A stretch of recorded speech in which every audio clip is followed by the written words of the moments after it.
आज का शेयर बाजार पूरी तरह उतार चढ़ाव से भरा रहा। सुबह बाजार में डर और घबराहट का माहौल था क्योंकि रुपया डॉलर के मुकाबले 96.96 के रिकॉर्ड निचले स्तर पर पहुंच गया, जिससे विदेशी निवेशकों की बिकवाली बढ़ने का डर पैदा हो गया। शुरुआती कारोबार में सेंसेक्स और निफ्टी दोनों दबाव में नजर आए। कमजोर ग्लोबल संकेत, रुपए की गिरावट और कुछ कंपनियों के कमजोर Q4 नतीजों की वजह से निवेशकों ने शुरुआत में काफी सावधानी दिखाई। दिन भर बाजार में असमंजस का माहौल बना रहा, जिसका अंदाजा NSE के एडवांस डिक्लाइन रेशियो से भी लगा। जितने शेयर चढ़ रहे थे लगभग उतने ही गिर भी रहे थे, यानी बाजार में अभी कॉन्फिडेंस पूरी तरह मजबूत नहीं था। लेकिन आखिरी घंटे में बाजार ने जबरदस्त वापसी दिखाई और बड़े दिग्गज शेयरों ने रिकवरी में अहम भूमिका निभाई।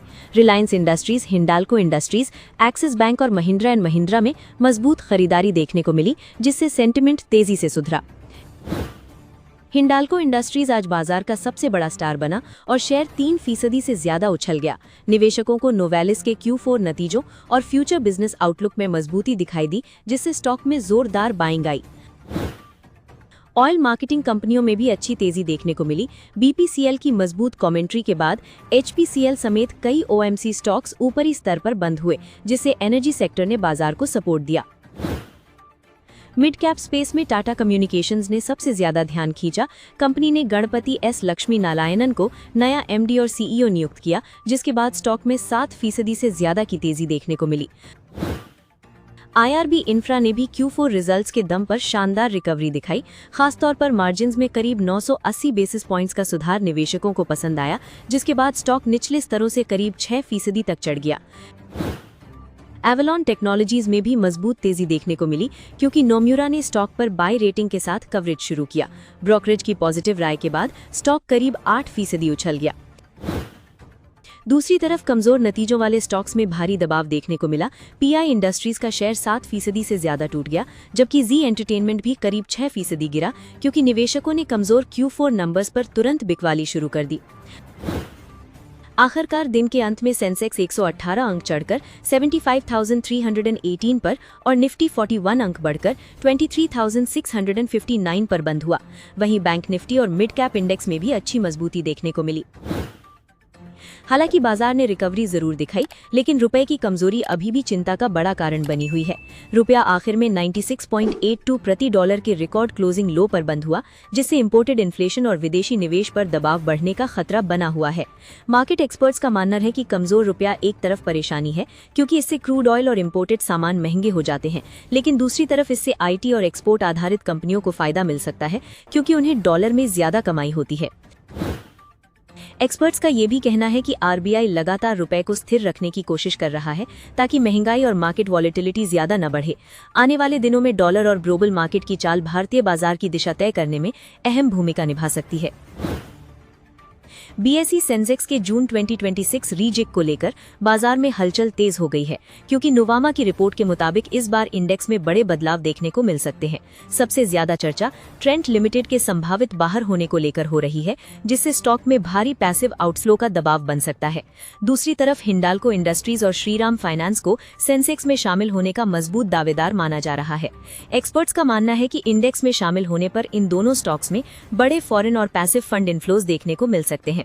रिपोर्ट के मुताबिक हिंडाल्को इंडस्ट्रीज में करीब 3,500 करोड़ रुपए और श्रीराम फाइनेंस में करीब 4,270 करोड़ रुपए तक का संभावित इनफ्लो आ सकता है। माना जा रहा है कि इस बदलाव की घोषणा 22 मई को हो सकती है, जबकि नए बदलाव 19 जून 2026 से लागू किए जा सकते हैं। पिछले एक हफ्ते में क्रिप्टो मार्केट में भारी गिरावट देखने को मिली है। बिटकॉइन करीब 3.5% टूट गया, जबकि इथेरियम, सोलाना और XRP जैसे बड़े क्रिप्टो करेंसीज में भी तेज बिकवाली देखने को मिली, जिससे मार्केट सेंटिमेंट कमजोर हो गया।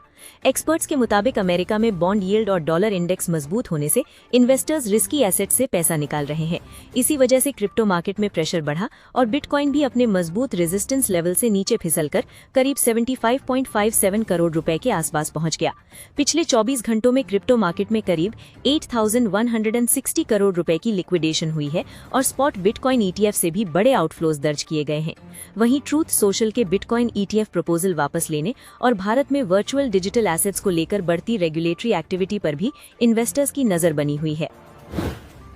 ओला इलेक्ट्रिक मोबिलिटी का मार्च तिमाही में घाटा घटकर 500 करोड़ रुपए रह गया है, जो पिछले साल 870 करोड़ रुपए था। हालांकि कंपनी के रेवेन्यू में बड़ी गिरावट आई और आमदनी 611 करोड़ रुपए से घटकर सिर्फ 265 करोड़ रुपए रह गई। कंपनी के मुताबिक 2026 में सबसे बड़ी परेशानी सर्विस नेटवर्क को लेकर थी, लेकिन अब स्थिति काफी हद तक सुधर गई है। सर्विस टर्न अराउंड टाइम तेजी से कम हुआ है और अप्रैल में रजिस्ट्रेशंस में भी अच्छी बढ़त देखने को मिली, जबकि पूरे ईवी इंडस्ट्री में गिरावट रही। ओला इलेक्ट्रिक ने बताया कि उसका गीगा फैक्ट्री प्रोजेक्ट अब अगले फेज में जा रहा है और कंपनी 2027 में बैटरी मैन्युफैक्चरिंग बढ़ाने पर फोकस करेगी। साथ ही एआई टेक्नोलॉजी का इस्तेमाल सेल्स और सर्विस ऑपरेशंस में तेजी से बढ़ाया जा रहा है ताकि फ्यूचर ग्रोथ और एफिशिएंसी मजबूत हो सके। अपोलो हॉस्पिटल्स का Q4 में कंसोलिडेटेड नेट प्रॉफिट सालाना आधार पर 36% बढ़ा है, जो हेल्थ केयर बिजनेस में मजबूत ग्रोथ का संकेत देता है। कंपनी ने निवेशकों के लिए 10 रुपये प्रति शेयर फाइनल डिविडेंड भी घोषित किया है, जिसकी रिकॉर्ड डेट 14 अगस्त 2026 रखी गई है। हनीवेल ऑटोमेशन इंडिया ने Q4 में मजबूत नतीजे पेश किए हैं, जहां हायर रेवेन्यू की मदद से कंपनी का मुनाफा तेजी से बढ़ा। कंपनी ने निवेशकों के लिए 110 रुपये प्रति शेयर डिविडेंड का भी ऐलान किया, जिसके बाद शेयर करीब 4% चढ़कर 30,240 रुपीस पर बंद हुआ। HG इंफ्रा इंजीनियरिंग ने MSRDC से जुड़े 4,142 करोड़ रुपए के EPC प्रोजेक्ट्स को फिलहाल अपने ऑर्डर बुक से हटा दिया है, क्योंकि परियोजनाओं को लेकर अभी स्पष्टता नहीं मिली है। इस खबर के बाद निवेशकों की चिंता बढ़ी और शेयर में हल्की गिरावट देखने को मिली। वर्लपूल इंडिया का Q4 प्रॉफिट 33% गिर गया। हालांकि कंपनी की सेल्स में 9% की बढ़त रही। बढ़ती लागत की वजह से मार्जिन्स कमजोर पड़े, लेकिन कंपनी ने 5 रुपये प्रति शेयर डिविडेंड घोषित किया है और आदित्य जैन को नया एग्जीक्यूटिव डायरेक्टर और CFO नियुक्त किया गया है। सम्मान कैपिटल को Q4 में 8,101 करोड़ का भारी घाटा हुआ, जबकि पिछले साल घाटा 324 करोड़ था। हालांकि कंपनी ने दावा किया कि उसने बैलेंस शीट मजबूत करने के लिए बड़े स्तर पर डेट कम किया है और फिलहाल उसकी ओपनिंग AUM में ग्रॉस और नेट NPA 0 है। ग्लेनमार्क से जुड़ी बायोटेक कंपनी IGI ने सॉलिड ट्यूमर्स यानी कई तरह के कैंसर के इलाज के लिए नया ड्रग कैंडिडेट ISB 2301 पेश किया है। कंपनी का कहना है कि ये नई ऑन्कोलॉजी थेरेपी भविष्य में कैंसर ट्रीटमेंट सेगमेंट में बड़ी संभावनाएं पैदा कर सकती है। RBI ने 26 मई 2026 को $5 अरब यानी करीब 42,000 करोड़ रुपए का डॉलर रुपया स्वैप ऑक्शन करने का ऐलान किया है। इसका मकसद बैंकिंग सिस्टम में लिक्विडिटी बढ़ाना और रुपये पर बढ़ते दबाव को संभालना है। ये स्वैप 3 साल की अवधि के लिए होगा। दरअसल हाल के दिनों में रुपया डॉलर के मुकाबले रिकॉर्ड कमजोर होकर 96.96 तक पहुंच गया है। RBI लगातार डॉलर बेचकर रुपये को संभाल रहा है, लेकिन इससे सिस्टम में रुपयों की लिक्विडिटी कम हो रही थी। इसी कमी को पूरा करने के लिए RBI ये बड़ा कदम उठा रहा है। इस स्वैप में बैंक RBI को अभी डॉलर देंगे और बदले में RBI उन्हें रुपये देगा। फिर 3 साल बाद RBI वही डॉलर वापस करेगा। आसान भाषा में कहें तो RBI बाजार में ज्यादा रुपये डालकर ब्याज दरों और लिक्विडिटी पर दबाव कम करना चाहता है। एक्सपर्ट्स का मानना है कि इस कदम से बॉन्ड मार्केट को सहारा मिल सकता है, बैंकों के पास लोन देने के लिए ज्यादा पैसा रहेगा और डॉलर रुपया फॉरवर्ड मार्केट में भी दबाव कम हो सकता है। हाल ही में बैंकिंग सिस्टम की सरप्लस लिक्विडिटी घटकर करीब 1.51 लाख करोड़ रुपए रह गई थी, इसलिए RBI अब लगातार लिक्विडिटी सपोर्ट दे रहा है। कैरिसल ने चौथी तिमाही में शानदार नतीजे पेश करते हुए नेट प्रॉफिट में 45% से ज्यादा की बढ़त दर्ज की है। रेवेन्यू, एबिटडा और मार्जिन्स तीनों में मजबूती देखने को मिली, जिससे साफ है कि कंपनी की डिमांड और ऑपरेशनल परफॉर्मेंस लगातार मजबूत बनी हुई है। कंपनी ने 3 रुपये प्रति शेयर फाइनल डिविडेंड की भी सिफारिश की है। मैनेजमेंट का कहना है कि अमेरिका के बड़े होम इम्प्रूवमेंट रिटेलर्स से स्ट्रॉन्ग ऑर्डर्स मिल रहे हैं, जिसके चलते कैरिसल अब अपनी प्रोडक्शन कैपेसिटी बढ़ाने पर तेजी से काम कर रही है। लेंसकार्ट सॉल्यूशंस की रेवेन्यू ग्रोथ काफी मजबूत रही और कंपनी की आमदनी 45% से ज्यादा बढ़कर 2,515 करोड़ रुपए पहुंच गई। एबिटडा और मार्जिन्स में भी शानदार सुधार देखने को मिला, जो कंपनी की मजबूत ऑपरेशनल एफिशिएंसी को दिखाता है। हालांकि मजबूत सेल्स ग्रोथ के बावजूद लेंसकार्ट का नेट प्रॉफिट थोड़ा घटा है। इसके बाद स्टॉक में हल्का दबाव देखने को मिला, लेकिन मार्केट एक्सपर्ट्स अब भी कंपनी के लॉन्ग टर्म ग्रोथ आउटलुक और एक्सपैंडिंग आईवेयर बिजनेस को पॉजिटिव मान रहे हैं।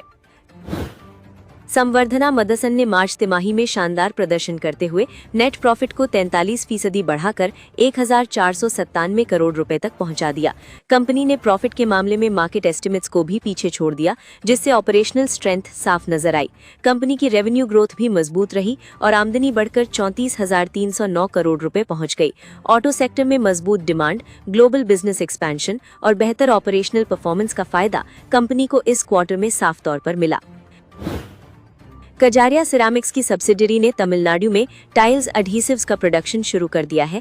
साउथ इंडिया में बढ़ती डिमांड को देखते हुए कंपनी का ये कदम फ्यूचर ग्रोथ मजबूत बनाने की रणनीति माना जा रहा है। पेस डिजिटेक को बीएसएनएल से 264 करोड़ रुपए का बड़ा ऑर्डर मिला है, जिससे कंपनी के आने वाले क्वार्टर्स में रेवेन्यू ग्रोथ मजबूत होने की उम्मीद बढ़ गई है।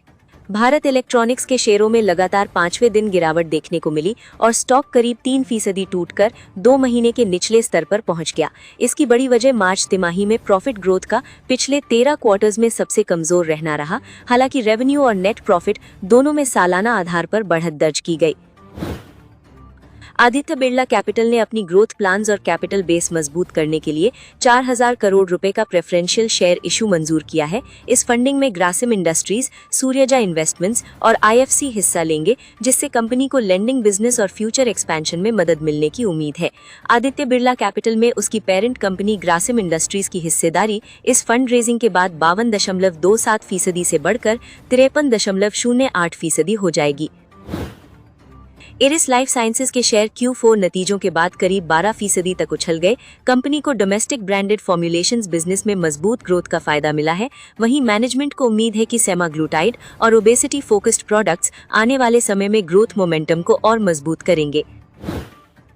जाइडस लाइफ साइंसेज के शेयर भी मजबूत Q4 नतीजों के बाद 52 वीक हाई पर पहुंच गए।